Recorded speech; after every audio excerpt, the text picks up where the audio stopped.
Pogajanja sama so dejansko potekala zelo dobro. Zelo dobro. Gospod. Predsednik, lahko bi se zgodilo, mislim, če se zgodi, in morda se ne bo zgodilo, veste, kdo ve. Ampak če se zgodi, bi se lahko zgodilo čez vikend. Ampak trenutno bomo šli tja nekje v bližnji prihodnosti. Tam spodaj je zelo varno. Veste, z vesoljskimi silami imamo kamere. Vsak od teh 3 lokacij je ves čas pod nadzorom.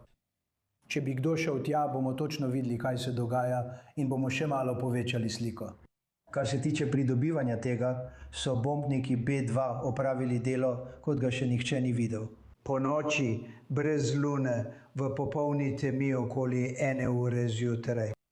Odvrgli so tiste bombe, največje, skoraj največje bombe, kar jih lahko najdeš, in šle so naravnost po zračnih jaških. Težko je verjeti, da so sposobni take tehnologije. Sledila je žarku naravnost v zračne jaške, prav tja, in eksplodirala. Zelo težko je dobiti ta material, ampak ga vseeno želim. In nočem tega narediti, če smo v konfliktu. Nočem izpostavljati ljudi takšni nevarnosti. Spomnim se, da je Jimmy Carter imel velike težave v Iranu s Tajci. Nikoli nočem naših ljudi izpostaviti takšni nevarnosti. Ampak ko bo konec, je v tem trenutku dogovorjeno, da bomo šli noter skupaj z njimi. Dobili bomo to in uničili bomo to. To bo uničeno. Za več informacij se nam zdaj pridružuje dr. Ken Pollack, podpredsednik za politiko na Inštitutu za Bližnji vzhod.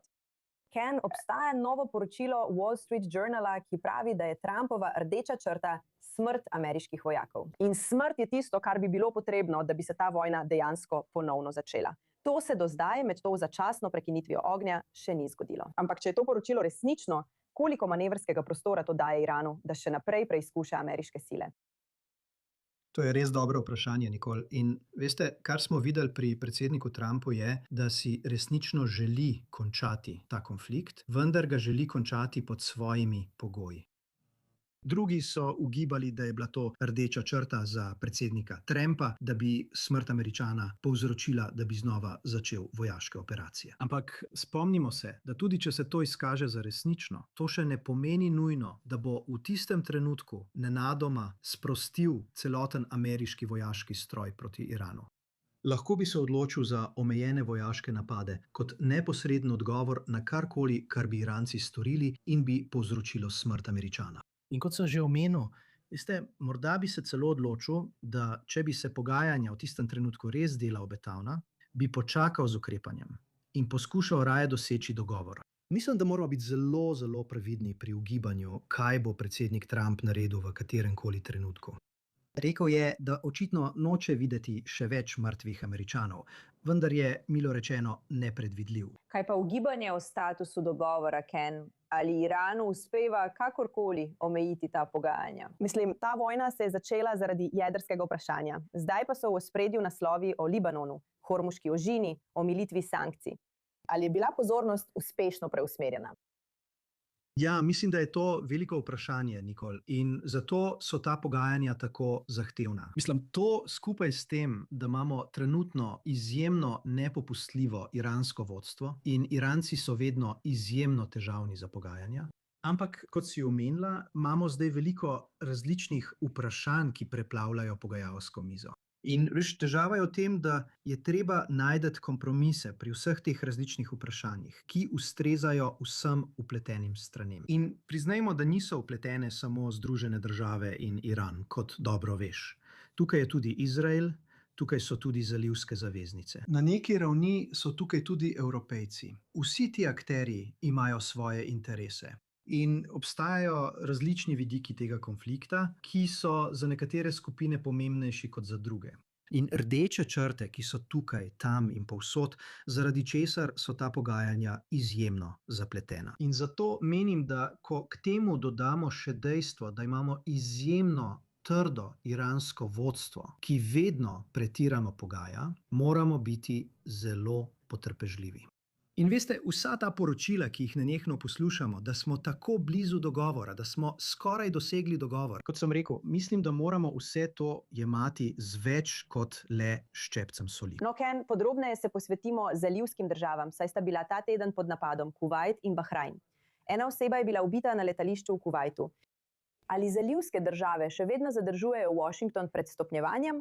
Ali pa je morda res nasprotno? Ali te zadnje akcije silijo zalivske države, da spremenijo smer in dejansko pritiskajo na Washington, naj ponovno začne z vojaškimi ukrepi?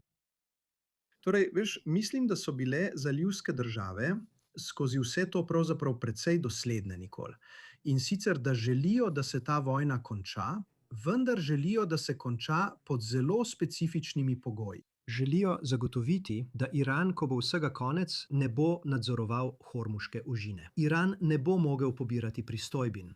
Iran ne bo mogel še naprej nekaznovano napadati zalivskih držav z balističnimi raketami ali droni. To so pogoji, ki jih zalivske države želijo videti ob koncu te vojne. Popolnoma razumljivo, z njihovega vidika povsem smiselno. Toda to je v različnih trenutkih pomenilo, da so včasih spodbujali Združene države, naj pritisnejo močneje, v drugih trenutkih so poskušali Združene države zadržati, nas spodbujali, naj gremo naprej, ko so menili, da je za to priložnost, ko so se bali, da bodo ZDA naredile popuščanja, ki jim niso bila všeč, pa so nas zadrževali, ko so menili, da bodo Združene države morda po nepotrebnem uničile pogajanja, ki so obetala, ali pa po nepotrebnem povzročile še več škode zalivskim državam. Za vse njih je bila to zelo težka vojna. Da, zagotovo zelo težka vojna za vse države tukaj v regiji in tudi v Združenih državah, kjer ste tudi vi. Dr. Ken Pollock, lepo, da ste bili danes z nami na E24 News English. Cenim vaš pogled. Vedno veselje, Nikol. Ameriški predstavniški dom je sprejel resolucijo o vojnih pooblastilih, katere cilj je ustaviti ameriško vojaško delovanje proti Iranu, kar je neposredna kritika vojne strategije predsednika Trumpa, čeprav je to večinoma simbolična poteza. Ukrep je bil v sredo sprejet z majhno večino. 215 proti 208 republikanci so se pridružili demokratom, kar kaže na naraščajoče ameriško nezadovoljstvo, saj se ta vojna vleče naprej. Kljub temu resolucija predsedniku ne preprečuje samodejno, da bi se vrnil k vojni. Pravzaprav naj bi Trump zavrnil vsakršen kongresni poskus omejevanja njegovih pooblastil vrhovnega poveljnika.